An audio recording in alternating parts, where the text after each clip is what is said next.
Ladies and gentlemen, welcome back. Today we're gonna be reviewing a basic review of what to look for when you're buying a used road bike. This is not for any like a pro level kind of road bike. This is more of just a regular good old road bike with a drop handlebar that when you're getting into cycling or you're getting your first or second bike and you just want some pointers what to look for, what to look at when buying a bike. So let's get to it. The number one and most important thing is the color.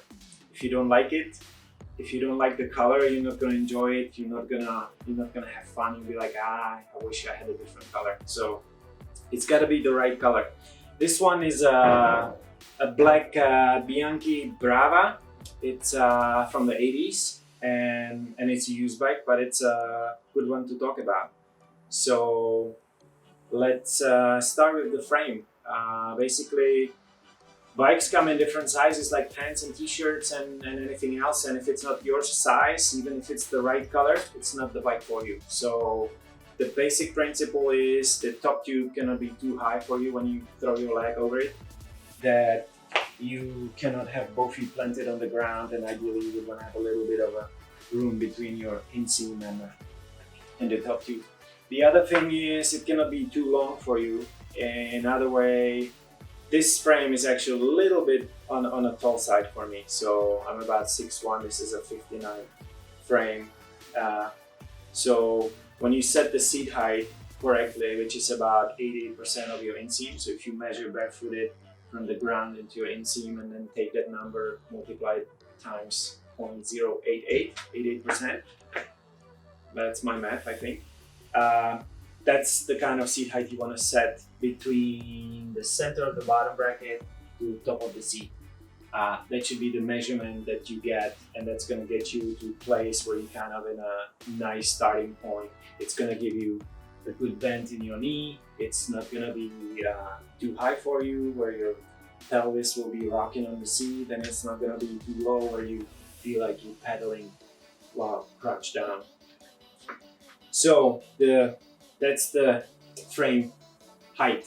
The second factor is the length of the top tube. So basically, if it's too long, when you get on the bike, you're gonna feel like you're too stretched out. You're gonna have that pro look.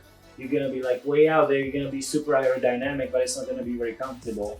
And then if it's too short, then you're gonna be way up high, and you might end up hitting with your knees. You might end up hitting the handlebar with your knees. So basically, you want a sweet spot where when you sit down and you're comfortable on the pedals and you're on the hoods, you're not too stretched out and you're not too bunched up. So what next? There's several positions on the handlebar. Let's start, since we were talking about that. There are several positions where you can put your hands. So you can be in the drops, you can be on the hoods, and then you can be on the top of the bar over here. Those are like the three basic holding positions on the handlebar. So when you're feeling the reach and the way the bike feels, you wanna try all three positions to get an idea what it feels like when you be riding it. Modern road bikes have the shifters in the levers. This one is a little more old school, so it actually has a down tube shifters. And basically, every time you want to change a gear, you have to go down here. There are two levers, one for the rear, one for the front. If you have a more modern bike, the shift levers would be in the brake levers themselves. So it makes it more easier that basically you can shift gears without ever getting your hands off the handlebar. This bike is made out of steel, so it's gonna be a little bit heavier, but it's gonna be bulletproof. It's awesome, long lasting, so unless you leave it in the rain for a long period of time, it's gonna last a long time. And the ride feel of steel is amazing. There's something magical about steel in a sense of, because it's a very dense material, it has amazing vibration absorption capabilities, and therefore riding a steel bike is actually very comfortable. So unless you're climbing some crazy mountains, steel is a very good option, and then also they're not very expensive because they are marginally heavier than an aluminum bike or a carbon bike.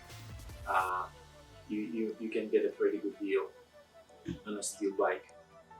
So going through some of the basic things to look for. So when you're getting a used bike, something older like this, you want to make sure the brake works, that the wheels are kind of centered in the calipers, and when you spin the wheels, the brakes are not rubbing, and the wheels are tracking nice and straight, so there's not a lot of wobble in the wheels, and that the brakes are feeling nice and firm. Always test ride a bike. Never buy a bike without test riding. You gotta feel what it feels like. How does it feel when you're holding the handlebar and riding around?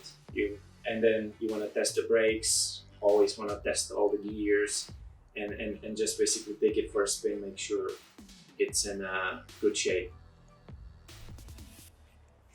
So when looking at a used road bike, you want to make sure the indexing on the cassette is right, which means as you shift with the shifter, if it's indexed, it's just one click, and it should be shifting one gear at a time. You want to go through all the gears and all the different gear combinations to make sure that it's all working properly. And then also, while you're in the back wheel, you want to make sure the wheel is centered in the middle of the brake, and the wheel itself is running through, so it's not too wobbly. And when it comes to wheels, you want to also check on the older bikes, how are the spokes, if they're too loose, or what's the condition of the spokes. Are they rusty?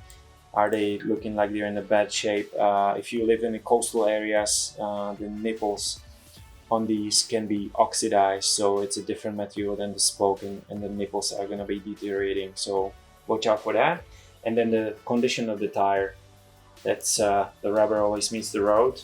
You want to have good tires with a little bit of tread. The rubber needs to feel soft and plush, and the tires need to be in a good condition. You want to make sure the front derailleur is shifting well as well. So basically you can shift nicely from the small chainring to the big chainring, and vice versa. One thing to look for in the front derailleur is the limit screw. So when you're at the back on the lowest cog, in other words the chain is the furthest from the frame, you want to make sure it's not rubbing on the derailleur. And then vice versa, if you're on the small chainring and you're all the way on the lightest gear, meaning the chain is all the way closest to the center of the bike, that the chain is not rubbing on the inside of the front derailleur. So the other thing to check is the wheel bearings. That basically when you spin the wheel, it's rolling smooth, and there's no play in the wheel when you move it side to side. Same thing goes for the headset. You want to kind of just feel it and move it and make sure there's no play side to side. Your cranks, just grabbing it by each crank arm and making sure there's no lateral movement there, and the same on your rear wheel. So, and there you have it, a quick review of what to look for when you're buying a road bike. So the frame size, very important, and then all the components on it, your brakes, your gears, and no play in the wheels and the bearings and anything else. Hope you find this video useful. If you did, please give me a thumbs up and sign up, and I'll see you in the next one. If you have any questions or comments, feel free to comment below, and I'll be happy to answer any questions you might have. Thanks for watching. Have a good one.